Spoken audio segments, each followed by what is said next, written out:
Get started. I expect folks will keep trickling in, but want to be mindful of everybody's time. So just a few housekeeping things. Please try to keep your video on. I understand if you do need to turn it off. Please mute your audio if you're not speaking, and introduce yourself, ask questions in the chat. We'll be utilizing the chat box a lot. So as I'm speaking or sharing information, feel free to just put your questions in the chat box. If I don't get through to your question during the presentation, I'll be going through and answering all of them at the end. You are going to get the slide deck and a link of the recording for this webinar via email within 2 business days. So give us a second, but you'll have all of this to share with your colleagues and others in your network in a couple of days. And please, introduce yourself in the chat box. And I am gonna get us going. So the topic for today's webinar is community project funding, also known as earmarks. So it is the return of earmarks to Congress. And there is $1.4 trillion in discretionary spending on the table annually now as a result of community project funding coming back. So if you're not familiar with the National Network for Youth, we are on a mission to transform systems so that no young person in America experiences homelessness. And we do this through our National Youth Advisory Council, public education and policy advocacy, and we provide training and technical assistance through webinars like this, but also directly to communities through our local cross-system collaboratives on youth homelessness. And we are a member network. We do represent over 300 community-based youth-serving organizations across the country. So we invite all of you, if you're not a member, to become a member. Join our network. Together, we really can create systemic change to prevent and end youth homelessness. So this is what we're going to cover today. So first is, what is new about earmarks? Some of you may have been familiar with what earmarks were like in the previous iteration. So I'm going to share, what is new, what are some of the requirements, process, what can be funded. Then we're going to talk about our recommendations on what we think you should do, what you can do to get your proposals before your representative, and then just some tips. I've been having conversations with folks on the Hill, trying to get intel information, behind the scenes perspective. Sorry.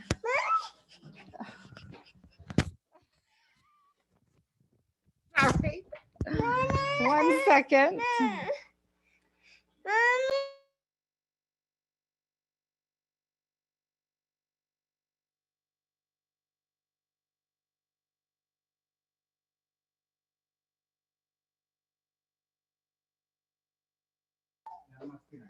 And we're back.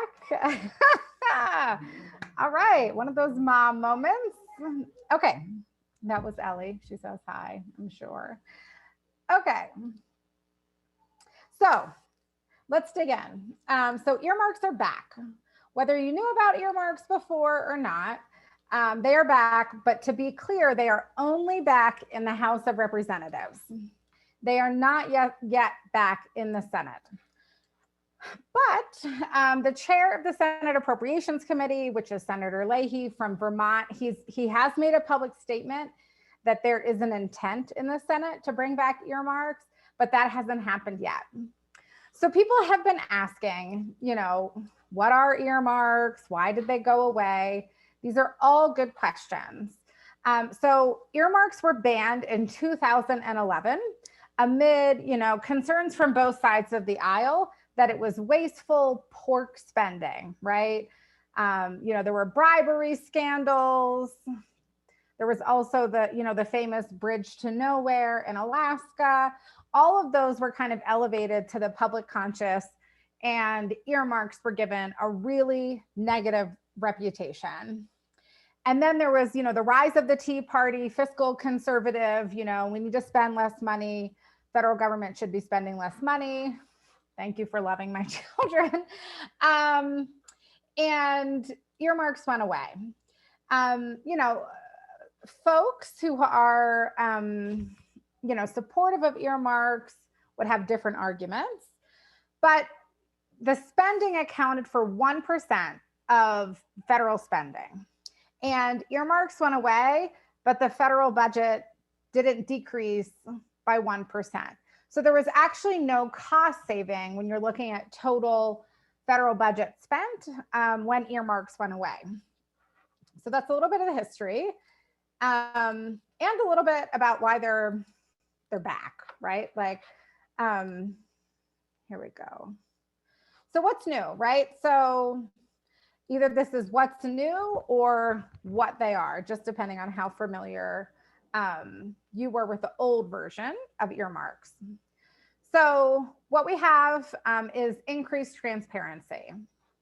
And again, this only applies to folks in the House, your House of Representatives. So House representatives are required to post every request online simultaneously with their submission, and they can only submit 10.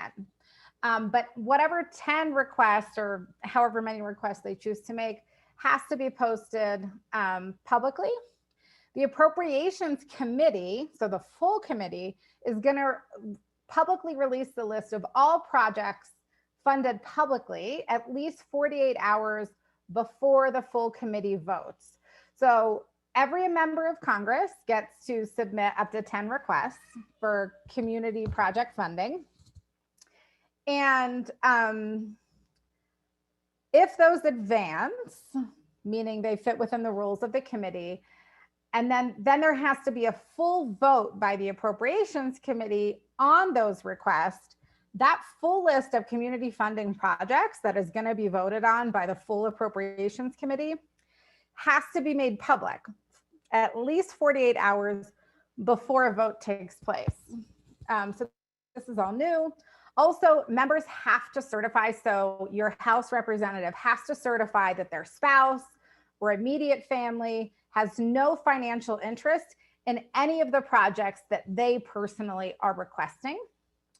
And that when reporting legislation containing community project funding, a committee must identify each item in a committee report and joint explanatory statement and make it publicly available online. Again, these are all just kind of maybe nerdy things around making it public, but also making sure that, you know, there's no member of Congress that's going to be getting, you know, any type of kickback, right? And like a lot of public disclosure around that. The second thing that's different about the new earmarks is that you have to demonstrate community support. That was not the case in the past. So every member of Congress has to provide evidence that there is support in the community, that there are compelling factors that influence their decision to select this project, to move it forward, right? Because again, every member of Congress only gets to put forward 10 projects, right? Which is also different than the previous versions of earmarks.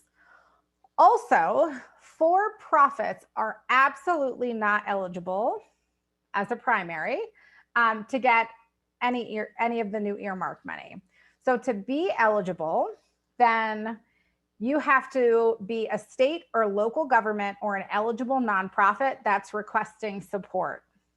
It doesn't mean you can't subcontract with a for-profit if they're going to provide a service that helps you, you know, fulfill your community project, but they can't be the primary. Also new, all requests have to be in writing. And every subcommittee has a little bit of a different application, for lack of a better word. It's kind of like an application, but there has to be a written request. So every member of Congress has to comply with the subcommittee that has jurisdiction over that request. They have to comply with the application, you know, written materials that particular subcommittee is required. And I'll get more into this later. And I'll get more later into like what that looks like. But, and some other things just to know is, you know, there's an overall cap on like how much money, how much of the federal budget can go to community project funding. And so that's 1% of discretionary spending, which is approximately $1.4 trillion. That's a lot of money on the table.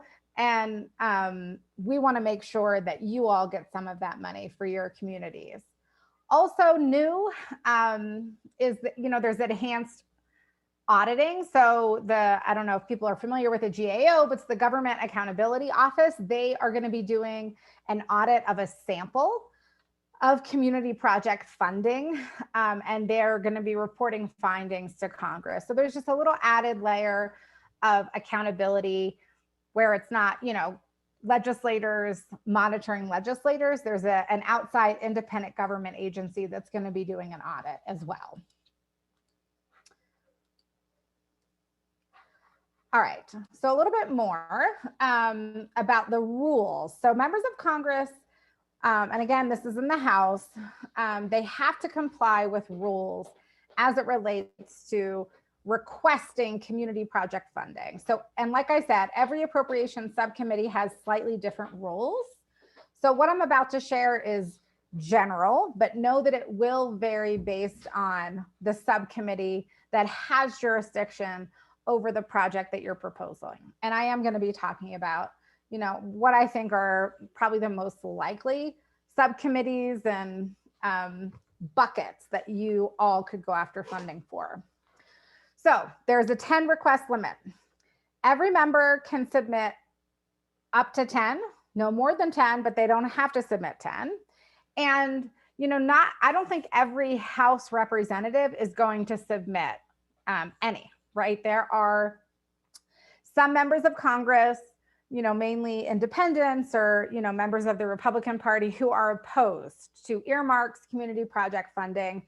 And I think, you know, constituents are probably reaching out, wanting them to submit a community project funding request on their behalf, but they won't, just because they don't agree with that. As a policy, we are going to strongly encourage you to reach out and to find out if that's the case and to have the conversation.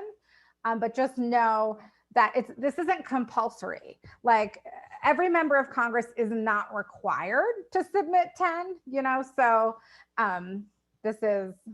so just to flag that. Also, it's not multi-year funding. You can't request funding for multiple fiscal years. The funding would be just for FY 2022.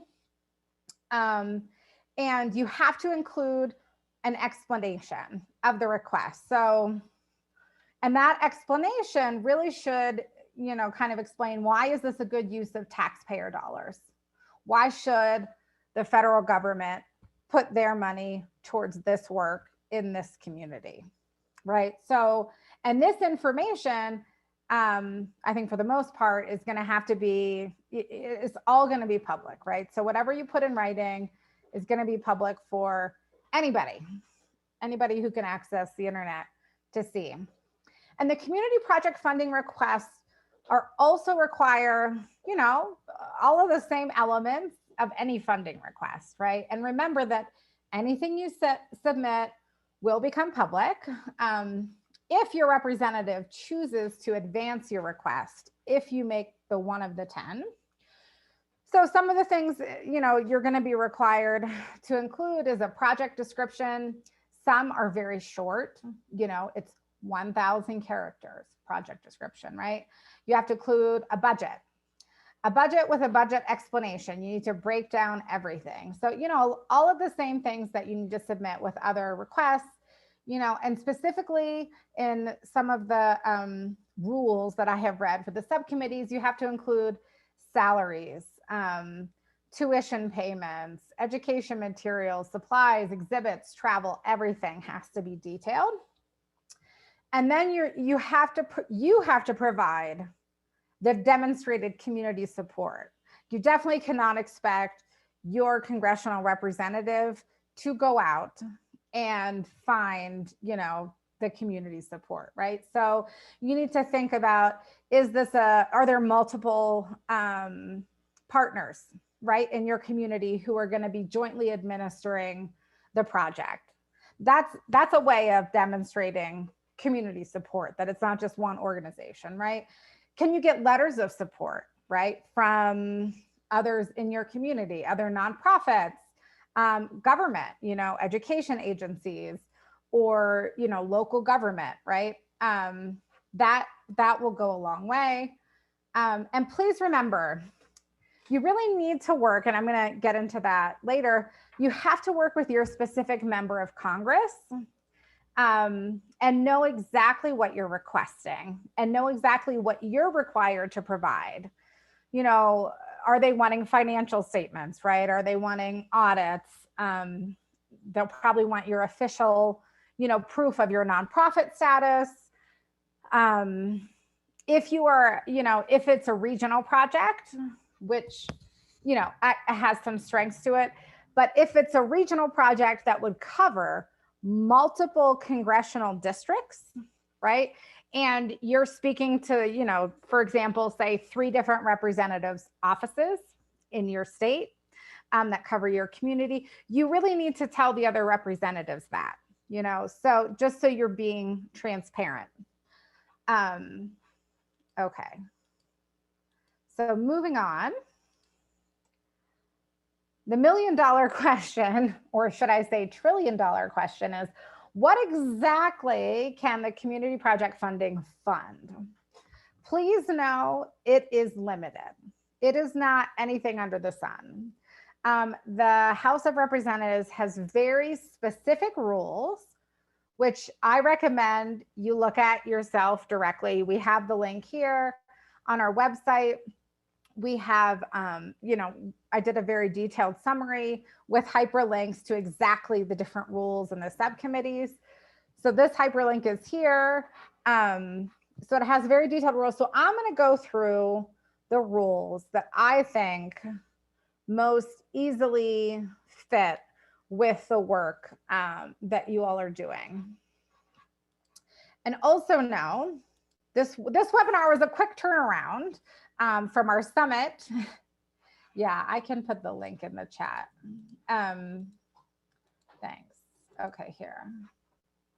And just know, this is a quick turnaround from our summit ending to pulling this webinar off, because look at these deadlines.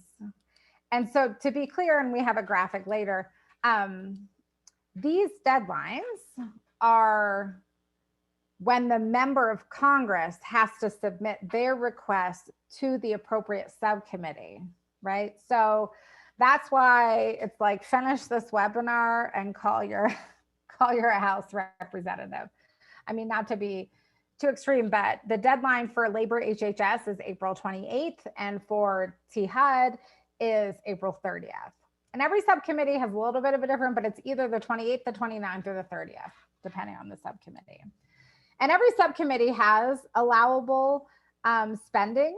I'm just focusing on these 2 subcommittees, but know that this link that I put in the chat, you can delete the Google stuff in front and just look at the but it will show every subcommittee. And then these are the links for each of the subcommittees, but you can get to that from the other ones. So let's dive in. So first is the Department of Labor. I know many of you provide employment support to young people in your community. So the Department of Labor, again, it's pretty narrow. So under the Employment and Training Administration, you can submit, and this is the Workforce Innovation Opportunity Act demonstration program, is the only Labor Department program that supports community project funding. And community project funding has to be designated under the Training and Employment Services. So all projects must meet all statutory mandated requirements, except if you're exempt from the requirement to compete, right? So this isn't a competition, but every other mandates in WIOA and in the Employment and Training Services program still applies. And in addition to all of that, All projects must, so all community project funding must include direct service to individuals in order to enhance employment opportunities. All projects must demonstrate evidence of a linkage with the state or local workforce investment system. I'm assuming many of you are. And there must be an evaluation component. So a way to evaluate the program. Equipment purchases can be included, may be included within your community project funding request, only if it's incidental to the entire project, right? And a similar standard applies to curriculum development, which should be incidental to the project's emphasis on direct service. So the project, bottom line, has to be emphasized on providing direct services to individuals, and any other costs like equipment or curriculum development needs to be incidental to the direct services. Community project funding cannot be used for construction or renovation of facilities, and there's no exceptions there. Okay, so let's move on to the Department of Health and Human Services. So the bucket that's allowable at HHS is the Substance Abuse and Mental Health Services Administration. So community project funding within SAMHSA should be submitted through the Health Surveillance and Program Support account, and community project funding must fall under one of the following categories. So this isn't an all, it's a one. You can just pick one. So the first one is mental health. Grants have to support programs that promote the prevention or treatment of mental health disorders, including rehabilitation, outreach, and other supportive services. The second one is substance abuse treatment. So these grants would be to support programs that improve access, reduce the barriers, and promote high quality, effective treatment and recovery services. And then the third bucket is substance abuse prevention. So these are grants that would support programs to prevent the onset of illegal drug use, prescription drug misuse and abuse, alcohol abuse, and alcohol misuse and abuse, and underage alcohol and tobacco use. Community project funding cannot be used for construction other than, so this has a little exception, unlike the other one, other than a limited amount of renovation necessary to carry out a funded project. So the bulk of the money cannot go to any type of renovation. If, you know, I guess an argument could be made, you need to, you know, I don't know, do some type of renovation in order to provide these services directly to clients. You could include a little bit of money for that in a budget. All right, now we're going to move on to the Department of Education. All right, so specific to elementary and secondary education, community project funding includes instructional services, after-school centers, curricula development, teacher training, acquisition of books and computers, arts education, social and emotional learning activities, full-service community schools, and early childhood education. In general, the focus of elementary and secondary education community project funding should be providing early childhood or K through 12 educational services. This is, you know, if you're noticing, this is a bit broader than what we have with the Department of Labor or what we have with the Department of Health and Human Services.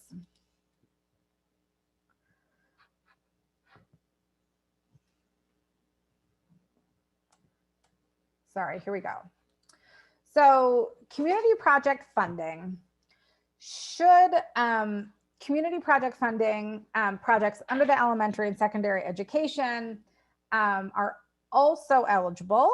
So improving special education services, early intervention services for infants and toddlers, transition services, post-secondary education services, and the eligible grantees, and this is like verbatim, is state education agencies, school districts, colleges and universities, and other public and private nonprofit entities.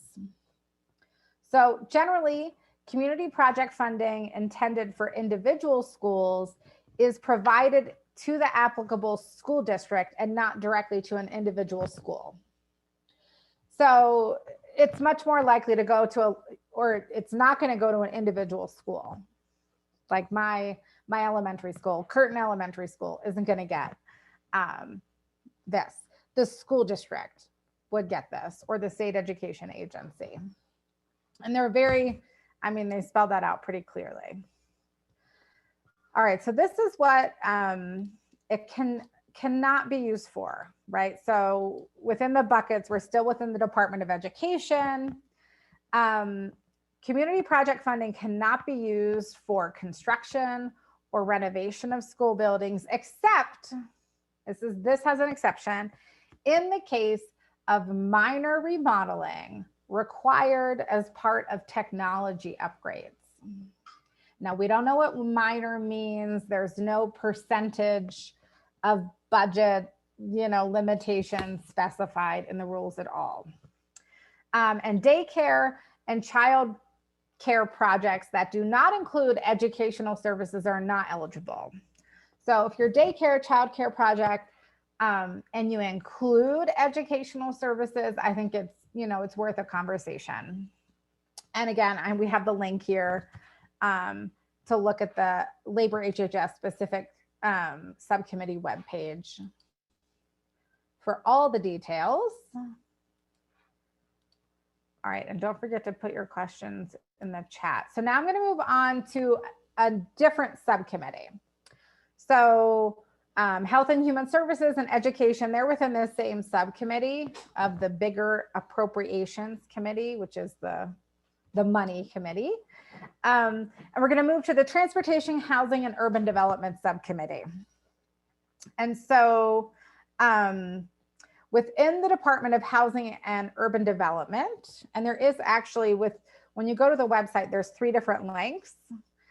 You'll want to click on the HUD one, not the transportation one, or I forget what the other one is. So within HUD, there's the Economic Development Initiative.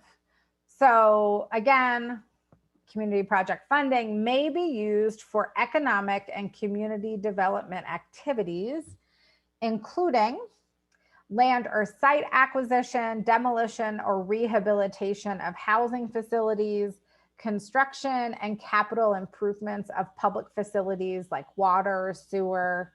And again, remember that local and state governments can go after these as well, right? Requests may also include planning and other activities consistent with a community development block grants, and then the underlying authorization within HUD. So I know many of you are familiar with CDBG. Basically what's allowable to be funded under that. It seems to be giving an opening to get funding for CDBG activities. And again, I included the link there. This is the not part. So continuing on the Economic Development Initiative, community project funding requests are not eligible for reimbursements for expenses or activities that you already have been undertaken. So I read this as, if you've already started like a land acquisition or some type of housing project, you can't get reimbursed for expenses that you've already incurred or activities that you've already undertaken. Whether you can get money for future expenses of continuing that project, I think it's worth a conversation, right? And I'll get into that next.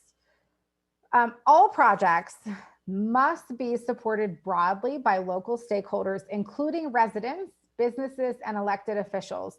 So this is the only subcommittee rules that I read that got a little bit specific about the community support that was required. None of the other ones did. It's just, you need to show community support, and they're not clear about that. But here, they're very clear that it's local stakeholders, including residents. I know a lot of you struggle, a lot of providers on struggle with NIMBYism, right? So they want to make sure residents in the community are supportive, businesses, and elected officials. So this is kind of giving you some marching orders in terms of what type of support that member of Congress is going to be required to provide, which means you and your partners, right? And all projects must be administered by government or nonprofit entities, including public housing agencies, tribes, and tribally designated housing entities. Again, the subcommittee got a little clear on who's eligible to get this money.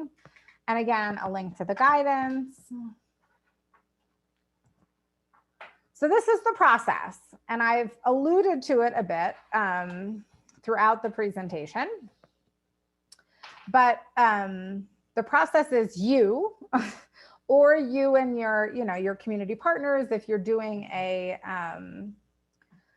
like a joint application, you need to talk to your US House representative or representatives if your project crosses multiple congressional districts. And then your member of Congress has to choose to advance your request to the House Appropriations Subcommittee, and then it'll go through the full committee, not to get too into the weeds. So this is the process. And so there's some thresholds. So now I'm going to get into, kind of our recommendations, right? Based on conversations that we've been having with folks on the Hill to try to get as much insider information as we can for you all. This is what we recommend. 1, look at your US representative's website. A lot of US House representatives have forms on their website, and they say, if you're, for more information about community project fundings, and they kind of tell you what to do. But don't just fill out a form. Always pick up a call, always try to get a meeting. It's the same thing with any foundation, right? Like, you don't just want to submit a blind application. You want to at least try to have a conversation, grease the wheels, all of that, right? So don't just fill out a form on a website and cross your fingers. Pick up the phone, make an email, send an email, get a meeting. But you really want to look at, so I just went through at a high level, what I think are the buckets that your work could most easily fit into. And there's not a whole lot more detail. There's not a lot of details more than what I just shared in any of the links that, we've provided to you. So, but think through, what are some projects that are, if you had the money, you could implement it, in a short time frame. And what projects seem most eligible within the buckets, right? And reach out to your US representative, get a meeting. And in that meeting, really get clear on what are the next steps. Do you think my project fits, right? Do you think it fits within the guidelines? And what we've been hearing is, members of Congress have been having conversations with constituents, and then they've been going back and talking to, the Appropriations Committee experts on community project funding. And there's a bit of a back and forth between the member's office and the Appropriations Committee staff to really see, does this project seem to fit within the rules that the Appropriations Committee has released, right? So it's a bit of, kind of a negotiation and a conversation that the member of Congress needs to have with the Appropriations Committee. So you're going to want to be direct, right? Like, does this project fit, within the confines, within the rules of the committee that the committee has put forth, right? And ask them, what are the next steps? Are you going to get back to me with, the specific information that I need to provide? Are there deadlines? Because every office has their own internal deadline so that they can meet their deadline to the committee of the 28th, the 29th, or the 30th of this month, right? And you want to know, you know, are you going to be one of the 10, right? So you kind of need to prepare to advocate, like why your project, why this community project is a great use of taxpayer funding, how, you know, it's going to benefit their congressional district. So you really need to advocate so that your request, which is, you know, you can guarantee that like local government, other folks, government and nonprofit folks are also trying to get some of this funding as well. So you need to advocate, and I'll talk more kind of our tips on that later. But this is what I recommend if you haven't already started. Oh, good question. I think most House members are likely to be participating with community project funding, unless I think if someone is a pretty vocal Tea Party member, maybe they're not participating. But I would still call and reach out, because some members of Congress are just not great about communications and putting things on their website. So if there's nothing on the website, I wouldn't give up. I would call and find out. That would be my recommendation. Okay, so these are our tips. Again, based on the conversations I've been having, getting all the intel that I can, these are tips for preparing strong projects. And hopefully this is all helpful to you. And please keep putting, you know, please keep putting your questions in the chat. So the latest incarnation of earmarks will favor projects from state and local governments and nonprofits. I don't think having a for-profit as a partner is going to strengthen your application. You know, I think it might hurt it. And members of Congress are exploring, who are exploring earmarking and getting involved, are going to be eager to back projects. Yes, we're going to provide all the slides after the recording. They're going to be most eager to back projects or to put forth projects that have the strongest community support, right? So if I'm a member of Congress and I only get to put forth 10, you know, and it's all going to be public, right? And, you know, there's political ramifications. So I think you need to be aware of the politics. Then you as a representative would want to be seen as putting forth projects that have broad community support, right? And anything, you know, any type of well-documented potential benefits to their district, to the community, projects that are ready to start, right? Like this is not planning grant money, right? Like this is not money to plan to do a thing. This is, you know, you and whoever the implementers of this work are saying, you know, we are the experts. We have, you know, there's a need. We can meet that need. You don't want to seem like a risk or a gamble. You want to seem like, you know, a strong, integral part of the community, meeting a great need with broad community support, right? But there is no perfect project. So I don't want you to think like, oh, I just need to find like the perfect project. No. Don't bang your head against the wall.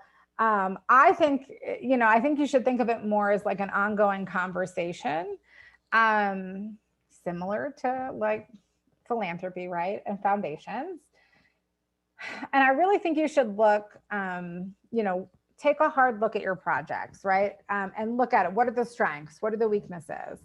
I'll get more into that in terms of like the politics and the partners. Okay, so then other tips. So some practicalities, you know, we've heard that are important to consider. What is the timeline of your project? is this project ready to begin? And if not, what further steps are needed, right? So if your project wouldn't be ready to get started until 2023, then it's not going to be a strong proposal, we've heard. Are there documented public safety, health, or educational benefits to the project, right? Like, what are the positives in research, in data, whatever you have? Are there any trade-offs on investing in this project versus others in the region, right? So that's kind of what members of Congress are going to be weighing. Also, what are the economics? So how many or what kinds of jobs would this project create, and for how long? I think there's always an interest in kind of job creation. What's the regional economic benefit? And I think, again, like, is it short-term economic benefit or long-term? What's the estimated impact on the local tax base, right? Is the project located in a disadvantaged or underserved area, or will it support an underserved population? And I think those are positives, right? If they are.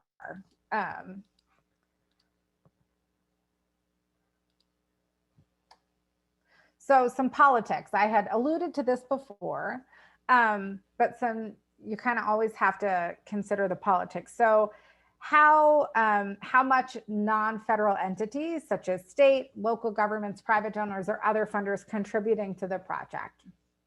So again, similar to foundations, would this community project funding, money be the only funder, or do you already have, some other, other investors, if you will, right? Like other supporters?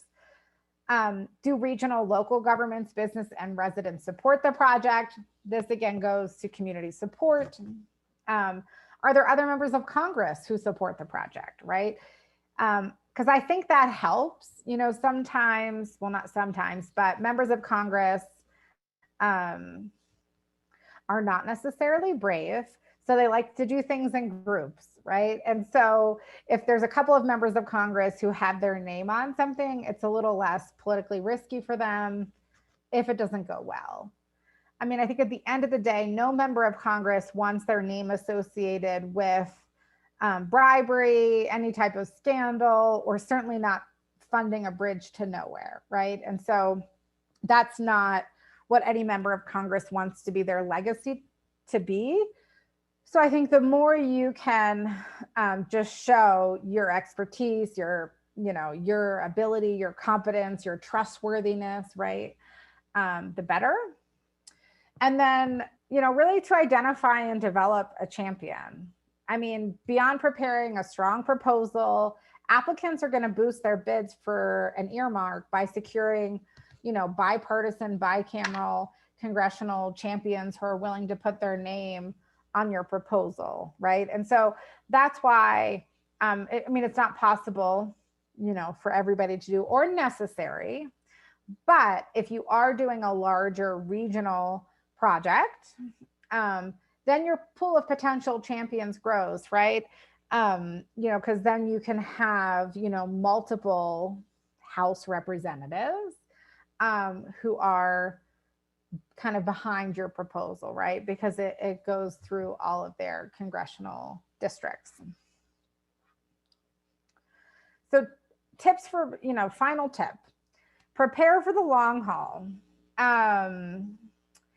Earmarks and the appropriations process is a year-long cycle. So, it will likely require months of advocating and pushing to maximize your chances for success. So if you have, a strong local group of supporters for your project who are willing to advocate, then that will help. Here are some of our resources. We have a legislative lookup page. Maybe you don't know who your House representative is. We do have that on our website now. We have a resource center. we do have a post-webinar survey that we will ask you to complete, but I'm going to answer some of the questions that have been coming in. 15 minutes left. This is good. All right, so scrolling up.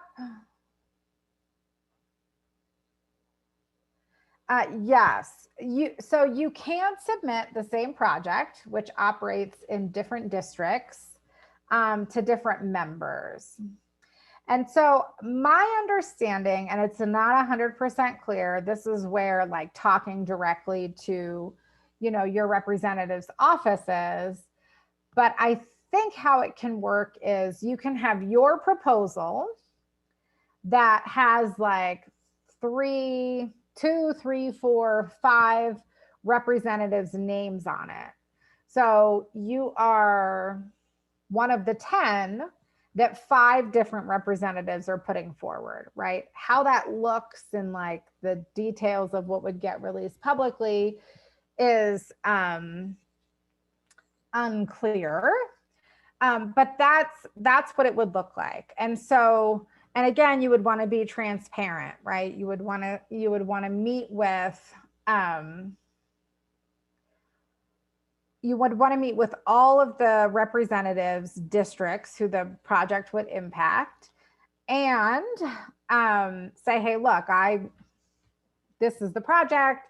I would like, you know, Representative X, Representative Z, and Representative Y to all put forward this community project funding.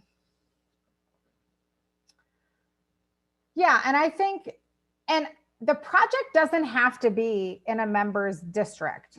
Like I haven't read that as a requirement. I think a member of Congress could put forward community project funding for anything that fits within the requirements. But I think representatives are more likely to put forward projects that would directly help constituents in their district, right? Because at the end of the day, every member of Congress wants to get reelected, right? So I think if you have a relationship with your representatives for every place that you have a base of operations, then I think it never hurts to ask, right? So even if that's not necessarily where the work will happen, you know, maybe constituents from that district, you know, are served there as well. I mean, there's a lot of mobility, right, among certain populations. I always err on the side of just ask. The worst they can say is no. And again, the type of, like what you want from your member of Congress is you want them to sponsor your application. You want it to be one of their 10. Like that's what you want. In terms of community support, I mean, I think if you have, for example, a Democratic House representative and, you know, the mayor is also a Democrat of that district and is supportive of the project, and maybe you know that the mayor and the representative are, you know, are close, then I would ask the mayor for a letter of support for your project, right? So, you know, you kind of have to play politics in terms of the letters of support. I mean, I think all of the work that you do is a benefit. And so I don't think that's a hard argument to make at all. You're all serving, you know, underserved communities. So, you know, I think all of that is pretty straightforward. So the question is, are most funding opportunities not for capital requests? So it seems as if the capital request would really be within the HUD bucket, right? And the CDBG and, you know, a lot of the infrastructure improvement, sewage, roads, that type of thing. I'm not an expert on CDBG, but there does seem to be quite a bit that could be done there around those types of projects. But when you're looking at, you know, the education, the SAMHSA, the employment and training, capital projects are either like completely, well, they're not allowed. And in some depending on the program, there is some allowable limited renovation if necessary for, serving people directly. There's definitely an emphasis on direct services within the education, within the Department of Labor, and within the Health and Human Services buckets of rules that have been released. So there is no estimate on the amount per project. I think that's a conversation for, you to have with your member of Congress if they have, their own internal, like, my 10 projects are not going to cost more than X. And I think that's where their conversations with the Appropriations Committee is important, because total, all House representatives who are participating, their 10 requests, or however many they submit, can't be more than 1.4 trillion of a dollar amount. I would say ask for what you need, right, within the allowable spending structure. And then it's a negotiation, right? This is your elected official, you're a constituent, you vote in their next election, you make a strong case as you can, and just have a conversation. But I wouldn't undershoot it. But again, recognize that this is not multi-year funding. It's for 1 year. And I don't know the details of like all activities have to be within a year. I don't think that's true. But again, you'll need to get, more information from your representative, because at the end of the day, it's them. They're kind of like your surrogate.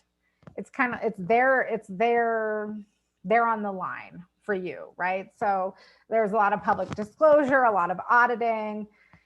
And I think members of Congress, have their own layer of internal processes so that they're not building a bridge to nowhere. They're not going to have, negative political consequences for their community project funding. And new funding is not, new construction is not totally banned, but that would just be within HUD. It would have to be within the CDBG or those other allowable uses.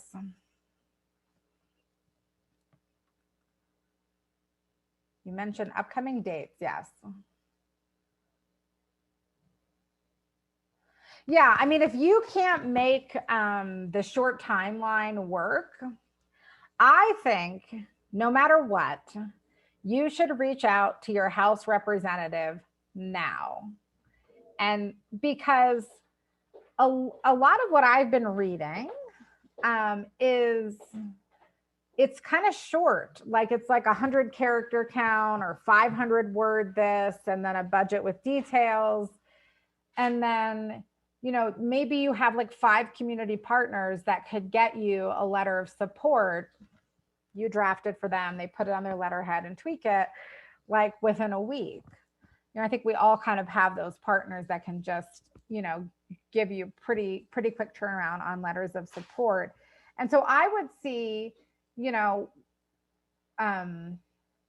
how much the requirement is on the US House representative side, because you might have a lot of it already, just depending on what bucket. And I know Ship, you would be, I think, in the education bucket, right?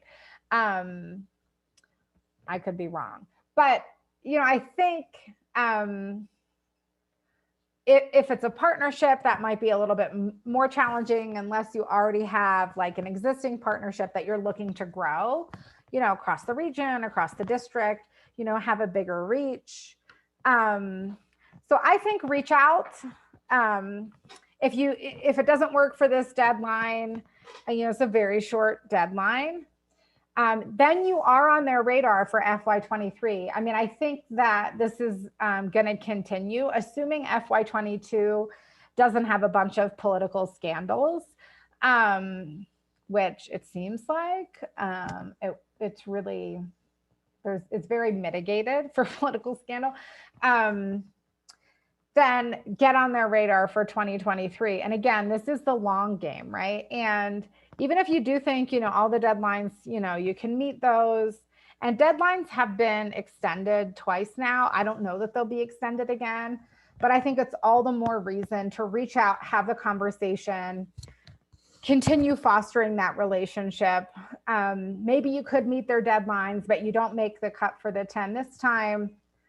Be like, will you guarantee that I'll be in the 10 for 2023, right? And just keep building that community support, right? And just keep engaged, like we're always recommending. That's my thought. I think so someone asked, any thought on when decisions will be announced? I think you ask your representatives that you're speaking to when you will know, U.S. House Representative, when will I know if our community project funding request is one of the 10 that you are going to submit to the Appropriations Committee? That type of thing. Because it's kind of weird. It's kind of like your U.S. House Representative is like your funder, like a foundation. I mean, they're not, but it's kind of like that. Like, when will you know? Is there anything I could do to strengthen my proposal, right? Like, what would really help me get to be one of the 10, right?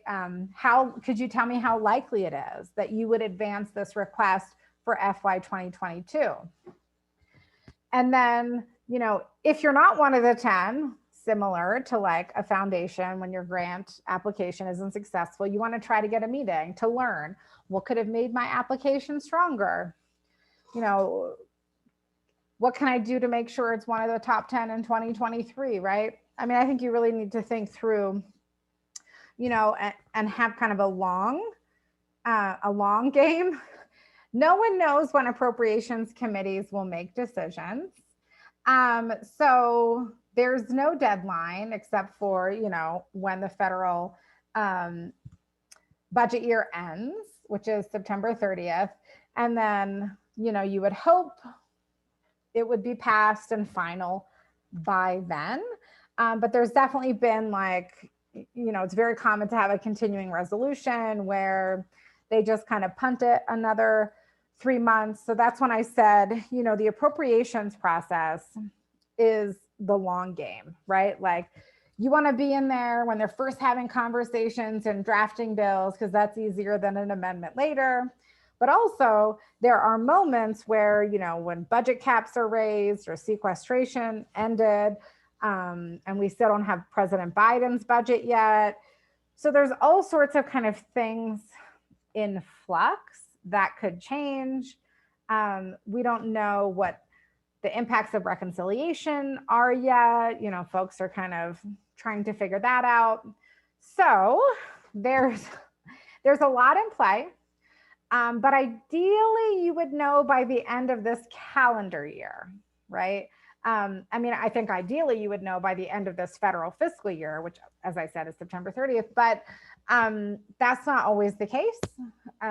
So again, it is a long game, but you do want to make sure, to the extent that you can and it's possible, that you are one of the top 10 proposals put forth and pushed by your House representatives. Hopefully I answered most everybody's questions. You can always email me after. member@nnforyouth.org comes to me as well. But thank you all so much. I hope this was helpful and got you thinking. Chat or email us if there's any other helpful information that we can provide in the future. It's been great to hang out with you for an hour and nerd out on all things policy, which I love. Thank you so much and have a good rest of your day. Bye, everyone.